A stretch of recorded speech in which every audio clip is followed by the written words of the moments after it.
Hey, what's up? This is Laidback Luke, DJ and producer, and today I'm taking you out of your home environment into a professional environment to DJ.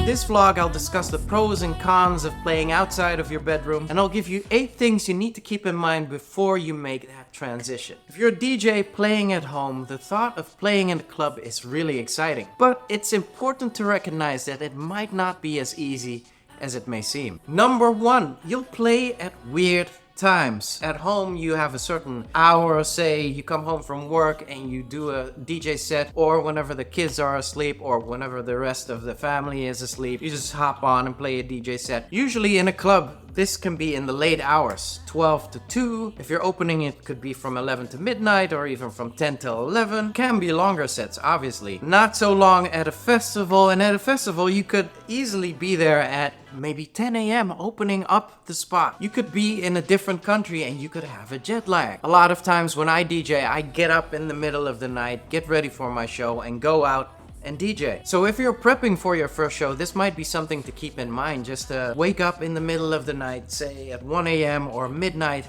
wake up and play a set and see how that feels, for instance. Number 2, very different than home, is you're stepping into a business type of environment. There's the promoter, there's the sound guy, there's the visual guy, there's the artist handler, and these are all people you need to deal with to finally get onto your stage and to make it a good night. Most importantly, everyone you meet in a professional setting, be nice to them, be kind to them, treat them as if they are your friends. They, together with you, are responsible for giving an amazing night to the crowd, and a lot of times a promoter, if you're friendly to them, maybe they'll ask you back after your set and whatnot. Obviously, these people are not at your home, so this might be something new where you get to network on the spot right before you go on. And then number 3, also very similar to home, all of a sudden there is a crowd. A crowd you actually need to connect with while you're DJing. So maybe you're used to DJing at home and you're just in the console, right? You're just in the mix. Maybe you're not even smiling. Maybe you're not even dancing. If that's your thing,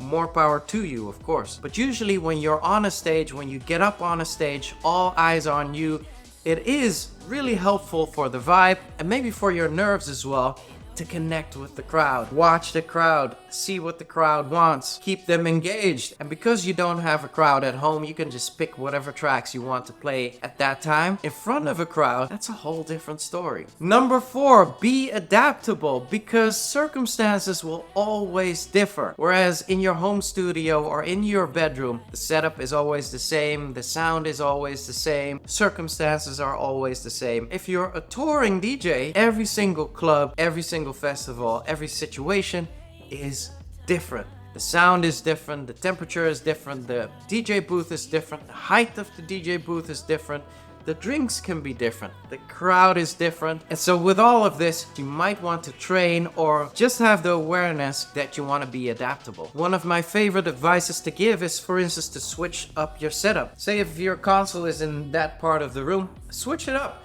put it over there. Maybe dim the lights, maybe put a strobo in there. Put your speakers into another corner of the room. Try and make it a little bit harder on yourself, or try and switch your environment around just to get ready for your debut outside of your home environment. All of this actually ties into an amazing bonus I have at the end of the vlog, so make sure you stick around for that. It'll be very helpful as we go into the number 5. Hang on a second. Before we do, make sure to like and subscribe right now. Hit that bell notification as well. See, because if you like this video, you'll help the channel, help me get to 300,000 subscribers. That would be amazing. I've set it as a goal. I'm slowly creeping up to that. So everything you can do for me right now is much appreciated. And here's something I can do for you for the number 5 here. Sometimes when you DJ in your home environment, without a crowd, you'll think that certain tracks work. You'll think that certain combinations work. But then when you get to the club or to the festival or your certain time slot and you are watching the crowd, maybe you'll notice that certain tracks really don't work. And it gets really confusing because certain tracks really work for a certain crowd, and then maybe you'll try the same trick again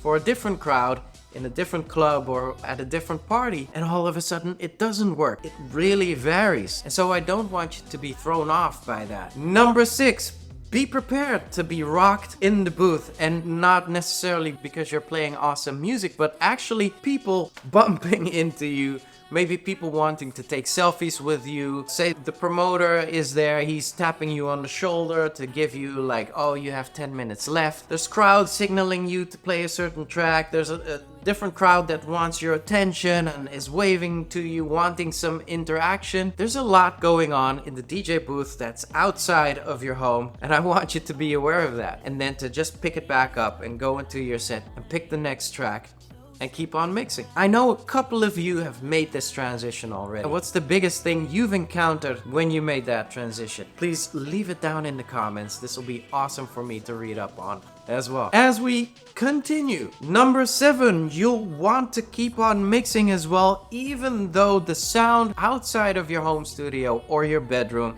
is loud, incredibly loud. The sound in a club or even at a festival, sometimes you have monitor speakers that are towers this high are blasting towards you.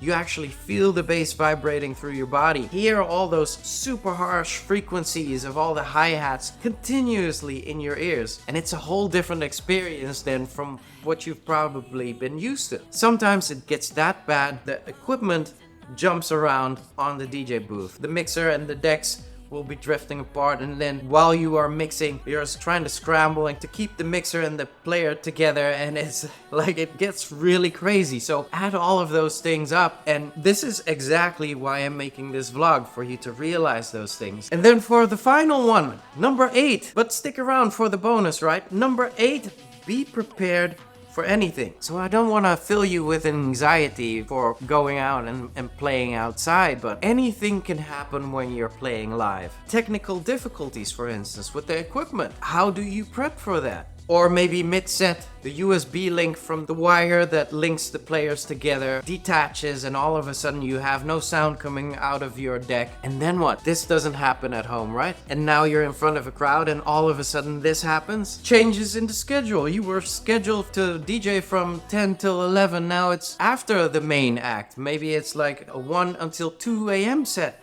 Oh no, what's going on? First of all, you'll need to wait. Maybe your set wasn't meant for that hour. Things get thrown around. What also gets thrown around is drinks in the DJ booth. Sometimes drinks fall over and things happen. In this scenario, I would absolutely recommend 2 things. First of all, always bring a backup USB. Maybe bring 3 USBs, each for every player, just in case the link falls out. Because God forbid you don't want to plug in your USB and all of a sudden it's corrupt or something. It'll always be handy to then grab your backup USB, stick it in, and no problem. In regards to the equipment, feel free to ask for a sound check right the afternoon before the show. Say it's a club show, it's a night show, there's always going to be a sound check because the sound tech needs to come in. This way you can check out the space, check out the DJ booth, make sure all the wires are connected yourself, preparing for the unexpected. Alright, bonus time. Most of the time, the equipment they have at the clubs or festival is so ridiculously expensive, you probably won't have that equipment